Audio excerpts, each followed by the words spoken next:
নজর রাখবো অন্য খবরের দিকেও। সামনেই ২৬-এর বিধানসভা নির্বাচন, তার আগেই বিভিন্ন জায়গায় এসেছে কেন্দ্রীয় বাহিনী। আর বাঁকুড়ার ইন্দাসে সেখানে কেন্দ্রীয় বাহিনীর রুট মার্চ চলছে।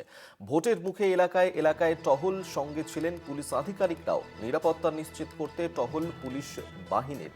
এবং প্রথম দফার কেন্দ্রীয় বাহিনী ইতিমধ্যেই এসে পৌঁছেছে। ২৪০ কোম্পানি কেন্দ্রীয় বাহিনী একাধিক জায়গাতে তারা সেখানে টহল দিচ্ছেন। এবং বাঁকুড়ার ইন্দাসের ছবি এই মুহূর্তে রাখছি আপনাদের সামনে।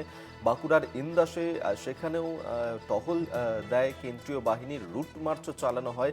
এবং যেহেতু সামনেই ২৬-এর বিধানসভা নির্বাচন রয়েছে এবং তার আগে এলাকায় যাতে কোথাও কোনো অশান্তির ঘটনা না ঘটে এবং মানুষজন তারা তারা যেন ভয় ভীতিগ্রস্ত না হয়ে পড়েন, সেই কারণেই সেখানকার নিরাপত্তা নিশ্চিত করতেই কিন্তু এই রুট মার্চ চালাচ্ছে কেন্দ্রীয় বাহিনীর জওয়ানরা।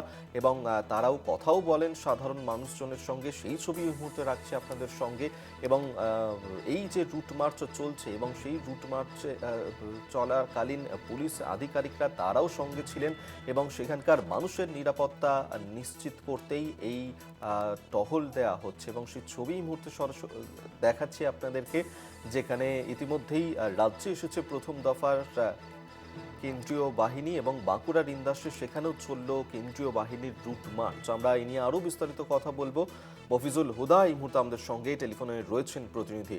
মফিজুল, দেখো, রাজ্যে ভোট ঘোষণা না হলেও জেলায় জেলায় কেন্দ্র বাহিনী পৌঁছেছে এবং বিভিন্ন থানা এলাকায় রুট মার্চ করছে। এবং গতকাল ইন্দাস থানা এলাকায় রুট মার্চ করে কেন্দ্র বাহিনীর দল এবং সাধারণ মানুষ এবং ব্যবসাদারদের সাথে কথা বলেন যে যাতে তারা নির্বিঘ্নে ভোট দিতে পারেন সেই আশ্বাস করেন।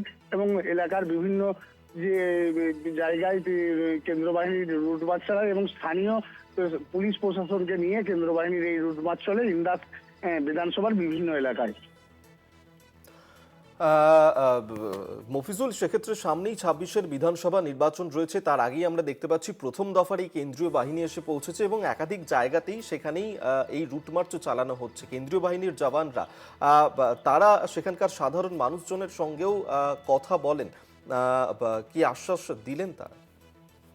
সাধারণ মানুষদের সাথে কথা বলেন এবং তাদেরকে আশ্বস্ত করেন যে ভোট নির্বিঘ্নে হবে, যে কোনো অশান্তি হবে না, তারা যেন নির্বিঘ্নে ভোট কেন্দ্রে পৌঁছাতে পারে সেই সমস্ত বিষয় নিয়ে আশ্বস্ত করেন সাধারণ মানুষদেরকে। সাধারণ মানুষরা খুশি, কেন্দ্র বাহিনীর সাথে কথা বলে এই আশ্বস্ত পেয়ে যে তারা নির্বিঘ্নে ভোট দিতে পারবে, এমনটাই জানাচ্ছেন সাধারণ মানুষেরাও।